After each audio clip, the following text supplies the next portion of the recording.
Corona की महामारी के बाद में 2 साल के बाद करीबन होली मिलन के कार्यक्रम अभी जगह जगह होने जा रहे हैं।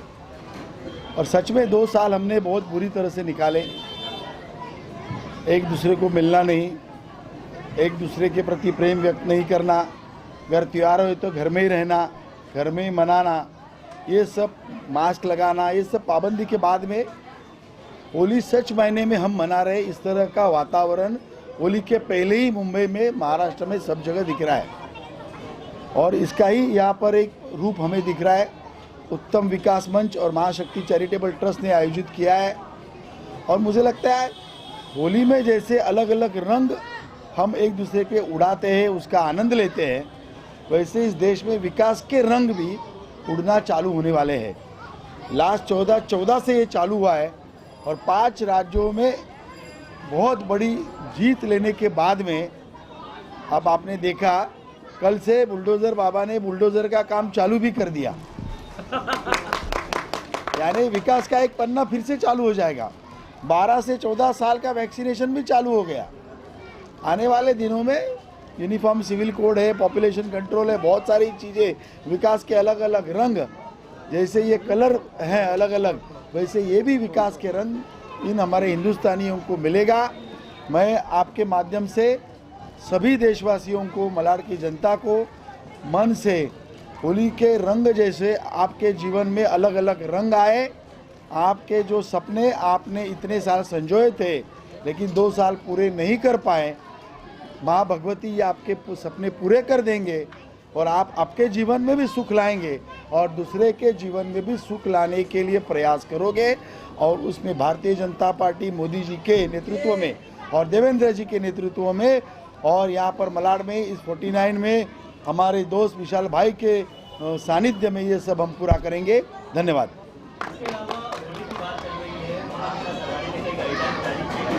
होली को लेकर 10 बजे के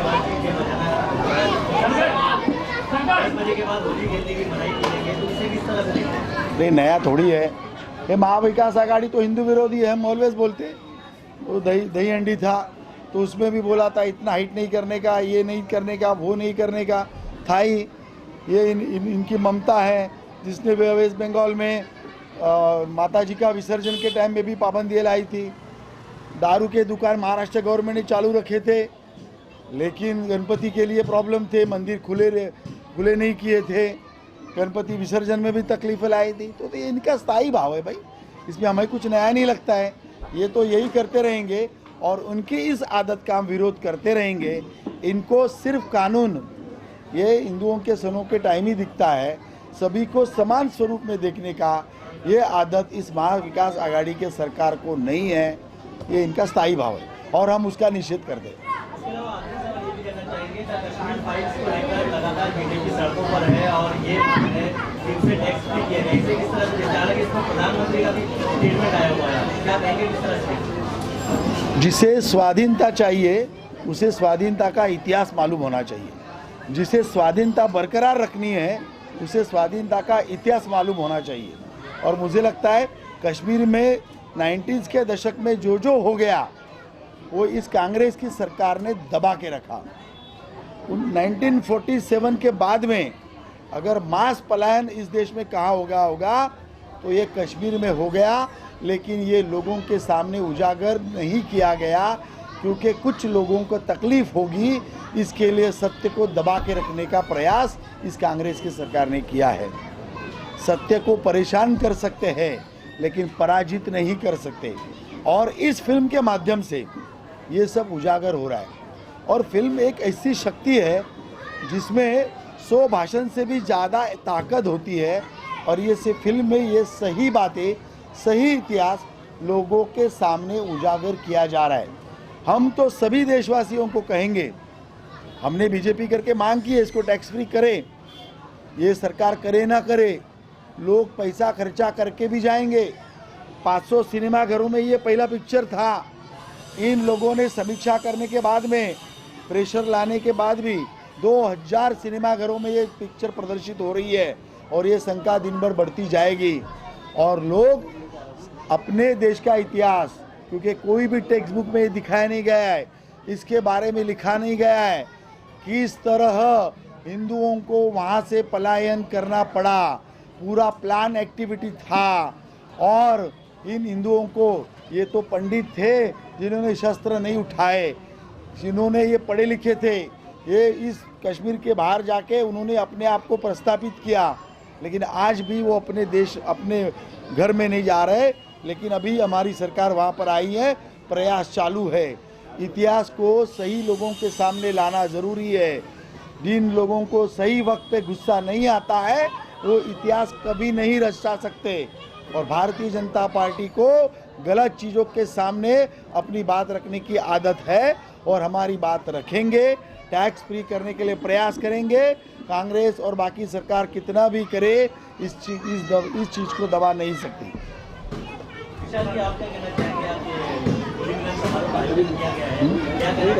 ये होली मिलन समारोह ही नहीं, ये होली मिलन समारोह और 4 राज्य में जो हम लोग महाजीत जो हासिल किए हैं उसके उपलक्ष्य में आज उत्तर प्रदेश में, गोवा में, उत्तराखंड में और मणिपुर में जिस प्रकार से हम लोगों ने जीत हासिल किया है, तो ये बता रहा है कि बदलाव किस प्रकार से आगे बढ़ रहा है। और आने वाले दिन में मुंबई के बीएमसी में भी बदलाव नजर आएगा और जिसका शुरुआत शुरू हो चुका है। और आज इसका होली के त्यौहार में हमारे विनोद सेलार जी के द्वारा इसका कदम रखा गया है अंबुजवाड़ी में, और अंबुजवाड़ी में भी बदलाव होगा।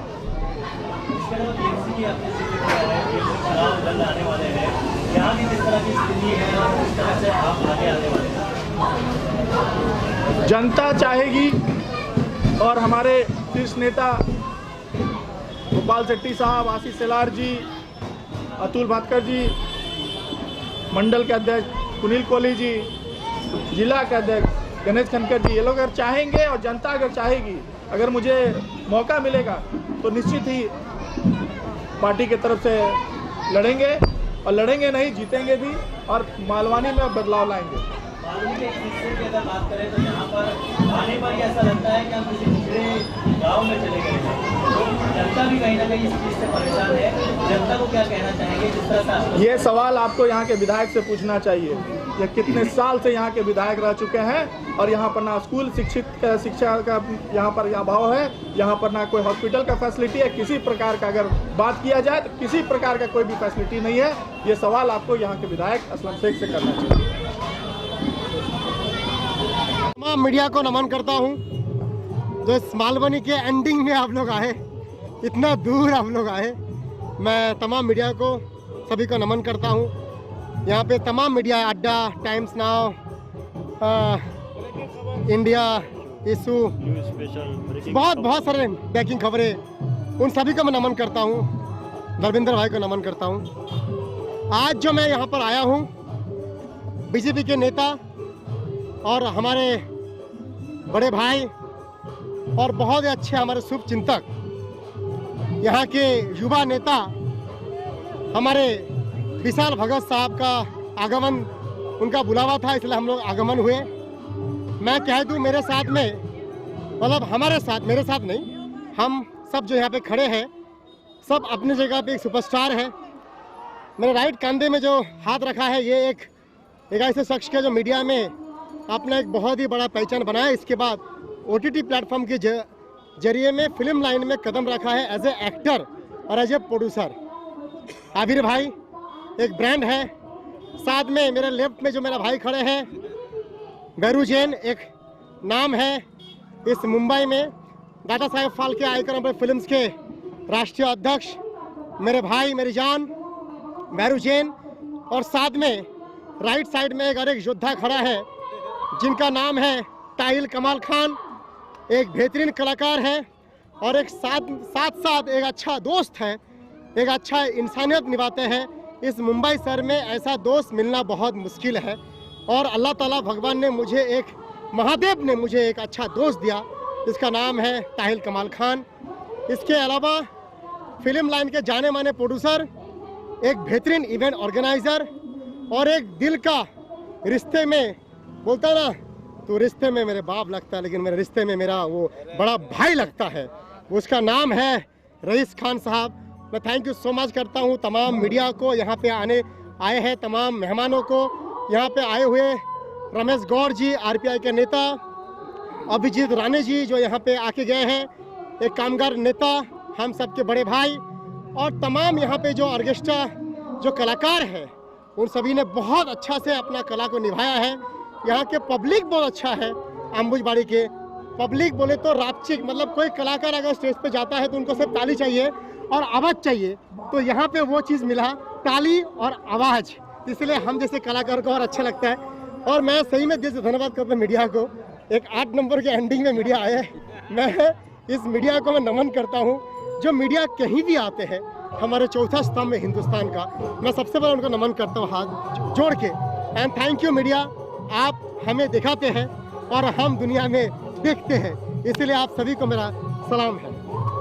आप सबको बहुत बड़ा प्यार भरा नमस्कार। और इस तरह के कार्यक्रम में आने का सौभाग्य प्राप्त हुआ। जैसे कि आप देखते हैं, हिंदुस्तान, हिंदू मुस्लिम सिख ईसाई सब आपस में भाई भाई, और ये एक त्यौहार ऐसा त्यौहार है जिसको हर कोई बड़े शौक से मनाता है। हमने भी बड़े शौक से मनाया। विशाल जी बीजेपी के बहुत बड़े लीडर हैं, और हमारे भाई जैसे कल्याण जी जाना ने अभी कहा कि वाकई रियली ये बहुत साल पुराने मेरे दोस्त हैं। बहुत अच्छे बुरे समय देखा हमने ज़िंदगी में, चलते आ रहे हैं, काम करते जा रहे हैं। बस आप सबका प्यार दुआएं रहेंगी, इसी तरह से आशीर्वाद रहेगा तो इंशाल्लाह वो दिन दूर नहीं जब हम लोग इसी तरह से इंटरनेशनल मीडिया को, यूनिवर्सल मीडिया को फेस करेंगे। तो ये आप सबका प्यार रहेगा तो इंशाल्लाह जरूर होगा। आप सब अपना प्यार आशीर्वाद देते रहिएगा। बहुत बहुत धन्यवाद, लव यू दोस्तों। बहुत अच्छा लगा यहाँ आकर, बहुत अच्छा कार्यक्रम था। विशाल भाई ने बहुत अच्छा ऑर्गेनाइज किया है कार्यक्रम को, और सभी धर्मों को मिलकर एक साथ हर फेस्टिवल में सम्मिलित होकर मनाना चाहिए। और मैं चाहता हूँ ऐसे कार्यक्रम होते रहें और हम सभी भाई आते रहें और ऐसे ही हर धर्म का सम्मान करते रहें। धन्यवाद आप सभी मीडिया का, बहुत बहुत धन्यवाद। धन्यवाद, लव यू दोस्तों। विशाल जी ने हमें यहाँ आमंत्रित किया, उसके लिए मैं इनको दिल से थैंक यू बोलता हूँ। और जो भी त्यौहार आ रहा है, हैप्पी होली, सबको पूरे हिंदुस्तान के देशवासियों को मैं हैप्पी होली कहना चाहता हूँ। ये खुशियों का त्यौहार है और ऐसे सबके जीवन में रंग भरते रहे। Thank you. मैं सभी